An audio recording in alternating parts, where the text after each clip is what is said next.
ఉయ్యాల జంపాల అంటూ టాలీవుడ్కు పరిచయం అయ్యి సినిమా చూపిస్తాం మామ ఈడో రకం ఆడో రకం సినిమాలో వైవిధ్య పాత్రల ద్వారా పేరు తెచ్చుకున్న యంగ్ హీరో రాజ్ తరుణ్ చిన్న సినిమా నిర్మాతలకు ఆపద్బాంధవుడిగా నిలిచి పలు సినిమాల ద్వారా క్రేజ్ను తెచ్చుకున్న యంగ్ హీరోయిన్ ఇప్పుడు వివాదంలో చిక్కుకున్నాడు. తనను రాజ్ తరుణ్ మోసం చేశాడని లావణ్య అనే మహిళ ఇచ్చిన ఫిర్యాదు అంశం ప్రస్తుతం హాట్ టాపిక్గా మారింది.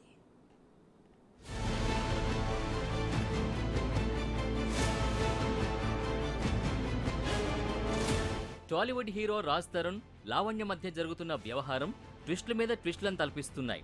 11 ఏళ్లుగా తామిద్దరం రిలేషన్షిప్లో ఉన్నామని లావణ్య చెబుతుంటే అలాంటిదేమీ లేదని యంగ్ హీరో అంటున్నాడు.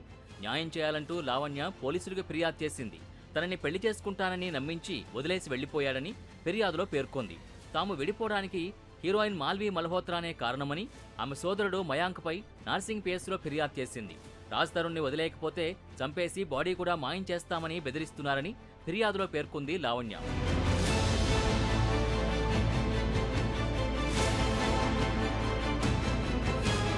పదకొండేళ్లుగా ఒకే ఇంట్లో ఇద్దరం కలిసి ఉన్నామని తిరగబడరా సామి సినిమాతో రాజ్ తరుణ్ మాల్వీకి పరిచయం ఏర్పడిందన్న లావణ్య తనని కలవడానికి రాజ్ తరుణ్ తరచూ ముంబై వచ్చేవాడని తెలిపింది. మాల్వీ కూడా తరచూ హైదరాబాద్ వచ్చేదని ఫిర్యాదులో పేర్కొంది.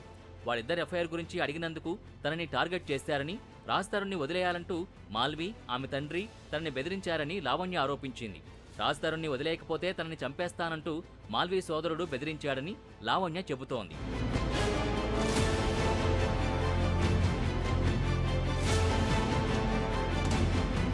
అంతేకాదు, చేయని నేరానికి ఓ కేసులో తనని ఇరికించారని, 43 రోజులు జైల్లో గడపాల్సి వచ్చిందని కంప్లైంట్లో రాసింది. జైలు నుంచి బయటకొచ్చేసరికి ఇంట్లో నుంచి రాజ్ తరుణ్ వెళ్లిపోయాడని తెలిపింది. 15 కుక్కలతో తనని ఒంటరిగా ఇంట్లో ఉండేలా చేశారని చెప్పుకొచ్చింది.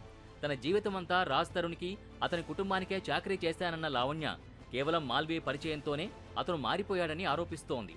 మాల్వీ కుటుంబం నుంచి తనకి ప్రాణహాని ఉందని, రక్షణ కల్పించాలని ఫిర్యాదులో కోరింది.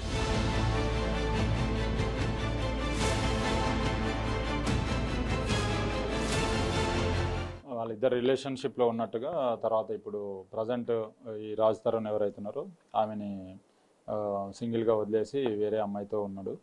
సో గోవా, బెంగళూరు వేరే వేరే సిటీస్ తిరుగుతున్నారు, కలిసి మూవీ చేసుకుంటున్నారు. ఈమెను వదిలేసి వెళ్ళిపోయిండు, నాకు రాజ్ తరుణ్ కావాలి. అండ్ ఆ అమ్మాయి ఎవరైతున్నారో ఆ అమ్మాయి కానీ ఆ అమ్మాయి రిలేటివ్స్ కానీ ఈ అమ్మాయిని థ్రెటన్ చేస్తున్నట్టుగా, రాజ్ తరుణ్ వదిలేసాయి అని చెప్పేసి థ్రెటన్ చేస్తున్నట్టుగా ఒక పిటిషన్ ఇచ్చింది. అదొకటి ఎంట్రీ పెట్టుకున్నాము. యాజ్ పర్ ప్రొసీజర్ ఏముందో చూసి ఎంక్వైరీ చేస్తాము. ఒకవేళ ఏదైనా ఎవిడెన్స్ ఉంది అని అనుకుంటే యాజ్ పర్ ప్రొసీజర్ ఇన్వెస్టిగేషన్ చేస్తాము. ఇదే అంశంపై యంగ్ హీరో రాజ్ తరుణ్ స్పందించారు. తాను ఒకప్పుడు లావణ్యతో రిలేషన్తో ఉన్న మాట వాస్తవమేనని చెప్పుకొచ్చాడు. 2016-17 తర్వాత ఆమెతో తనకు ఎటువంటి శారీరక సంబంధం లేదని రాజ్ తరుణ్ క్లారిటీ ఇచ్చారు. ఆమె వ్యక్తిత్వం మంచిది కాదనే దూరంగా ఉన్నానని, ఇండస్ట్రీలో తనకున్న పరువు పోతుందనే ఇన్నాళ్లు సైలెంట్గా ఉన్నానని తెలిపారు. ఇండస్ట్రీలో కష్టపడి స్థాయికొచ్చానని, ఆమె ప్రతి విషయానికి బెదిరించేదని, అందుకే లావణ్య నుంచి దూరంగా ఉంటున్నానని రాజ్ తరుణ్ క్లారిటీ ఇచ్చారు. నేను ఆవిడతోని రిలేషన్షిప్లో ఒకప్పుడు ఉన్న మాట నిజమండి, అస్సలు అబద్ధం కాదు. ఉన్న 2017 తర్వాత 16-17 తర్వాత నుంచి మా ఇద్దరికి ఎటువంటి శారీరక సంబంధం కానీ ఏమీ లేదండి. నేను ఒకటే భయపడింది ఏంటంటే, నా ఇండస్ట్రీలో రెప్యుటేషన్, అంటే ఇంత కష్టపడి సినిమాలు చేసుకొని ఒక స్థాయికి వచ్చిన రెప్యుటేషన్ ఎక్కడ దెబ్బతింటుంది ఏంటి. అండ్ ఆమె ఎప్పుడు కూడా ప్రతిదానికి బెదిరిస్తూ ఉండేది, ఇచ్చేస్తూ ఉండేది. సో పచ్చిగా చెప్పాలంటే మూసుకొని కూర్చున్నానండి, రెప్యుటేషన్ ఎక్కడ దెబ్బతింటుందని భయంతో. అది నిజం. ఇప్పటివరకు ఎలాంటి ఆరోపణలు లేకుండా జీవితం సాగిస్తున్నానని, ఇంతలోనే ఇలాంటి ఘటన జరగడం దురదృష్టకరమన్నారు రాజ్ తరుణ్. స్నేహపూర్వకంగా ఉన్న మాట వాస్తవమేనన్న యంగ్ హీరో ఇలా తనని బ్లాక్మెయిల్ చేయడం సరికాదని చెప్తున్నారు. తనని అనవసరంగా బయటికి లాగిన లావణ్యపై కంప్లైంట్ చేస్తానని రాజ్ తరుణ్ చెప్తున్నాడు. నేనైతే లీగల్గానే ఫైట్ చేస్తానండి.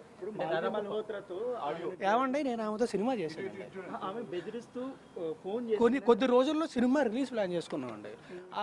ఇప్పుడు ఆమె వాళ్ళ అన్నయ్య ఈమెను బెదిరిస్తున్నారు అని చెప్పి ఆమె ఏదైతే చెప్పిందో, ఇప్పుడు ఆమె వాళ్ళ అన్నయ్య దగ్గర, ఆమె దగ్గర ఈవిడ బెదిరించిన మెసేజ్లు అన్నీ ఉన్నాయండి. వాళ్ళు కంప్లైంట్ ఇస్తారండి. అంటే ఏంటి, అది నేను అడగలేదండి.